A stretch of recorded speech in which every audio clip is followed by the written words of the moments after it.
রাশিয়ার কাছ থেকে জ্বালানি তেল আমদানির ক্ষেত্রে যুক্তরাষ্ট্রের অনুমোদন চেয়েছে বাংলাদেশ সরকার। মধ্যপ্রাচ্যে চলমান যুদ্ধ পরিস্থিতিতে জ্বালানি বাজারে অস্থিরতার প্রেক্ষাপটে ওয়াশিংটনের কাছে এই অনুরোধ জানিয়েছে ঢাকা। বুধবার রাজধানী শেরেবাংলা নগরে পরিকল্পনা মন্ত্রণালয়ে ঢাকায় নিযুক্ত মার্কিন রাষ্ট্রদূতের সঙ্গে বৈঠক শেষে সাংবাদিকদের এ তথ্য জানান অর্থ ও পরিকল্পনা মন্ত্রী আমির খসরু মাহমুদ চৌধুরী।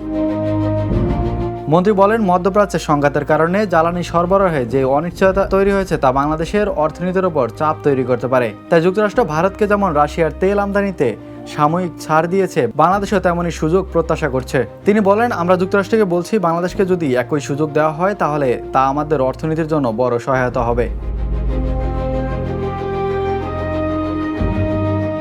বৈঠকে উপস্থিত ঢাকায় নিযুক্ত মার্কিন রাষ্ট্রদূত ব্রেন্ট ক্রিস্টেনসেন জানান, বিষয়টি ওয়াশিংটনের সঙ্গে আলোচনা করা হবে। রাষ্ট্রদূত বলেন, আমার পুরনো বন্ধু অর্থমন্ত্রী খসরুর সঙ্গে দুই দেশের অভিন্ন অর্থনৈতিক অগ্রাধিকারের বিষয়গুলো নিয়ে আলোচনা করেছি এবং সহযোগিতা বাড়ানোর সুযোগগুলো খতিয়ে দেখেছি। উল্লেখ্য, 2022 সালে রাশিয়া ইউক্রেনে হামলা চালানোর পর রাশিয়ার ওপর একাধিক অর্থনৈতিক নিষেধাজ্ঞা আরোপ করে যুক্তরাষ্ট্র সহ পশ্চিমা দেশগুলো। এর মধ্যে রাশিয়ার জ্বালানি তেল কেনার উপরও সীমাবদ্ধতা রয়েছে। এদিকে সম্প্রতি যুক্তরাষ্ট্র ও ইসরায়েল যৌথভাবে ইরানে হামলা চালানোর পর মধ্যপ্রাচ্যে নতুন করে উত্তেজনা তৈরি হয়েছে। পাল্টা জবাব দিচ্ছে তেহরানও। এই পরিস্থিতিতে বিশ্ব বাণিজ্যের অন্যতম গুরুত্বপূর্ণ জ্বালানি সরবরাহ পথ হরমুজ প্রণালী দিয়ে তেল পরিবহনে বিঘ্ন ঘটেছে। ফলে আন্তর্জাতিক জ্বালানি বাজারে অস্থিরতা আরও বেড়েছে। পরিস্থিতি সামাল দিতে যুক্তরাষ্ট্র ইতিমধ্যে ভারতকে রাশিয়ার তেল কেনার ক্ষেত্রে সাময়িক ছাড় দিয়েছে।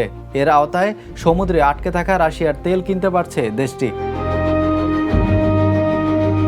বৈঠকে বিশ্ব জ্বালানি বাজারে অনিশ্চয়তা ছাড়াও বাংলাদেশ ও যুক্তরাষ্ট্রের মধ্যে বিনিয়োগ, বাণিজ্য এবং অর্থনৈতিক সহযোগিতা বাড়ানোর বিষয়েও আলোচনা হয়েছে বলে জানান অর্থমন্ত্রী।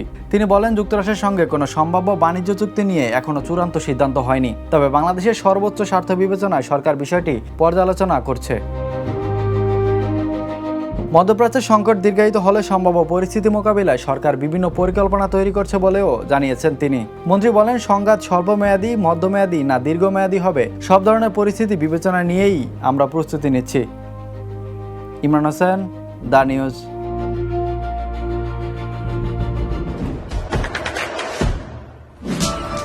দেশে দেশে সবার সাথে দ্য নিউজ।